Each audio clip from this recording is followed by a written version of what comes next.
সোমবার সকালে marine traffic ডেটায় ধরা পড়ে দক্ষিণ চীন সাগর ছেড়ে পশ্চিম দিকে এগোচ্ছে ইউএসএস নিমিটস।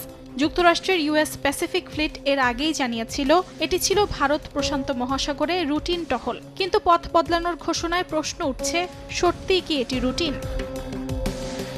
ভিয়েতনামের ডানাং বন্দরে রণতরীটির পৌঁছানোর কথা ছিল এ সপ্তাহের শেষ দিকে, কিন্তু সফর বাতিল করে তাৎক্ষণিক নির্দেশে মোড় ঘোরানো হয়েছে। হ্যানয়ের মার্কিন দূতাবাস স্থানীয় কূটনীতিকদের জানায় উদ্ভূত সামরিক প্রয়োজনে এই সফর বাতিল করা হয়েছে।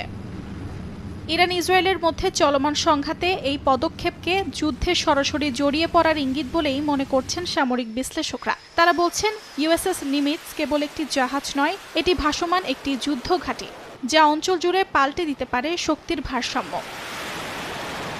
অর্জিতা শাহসিন, সময় সংবাদ।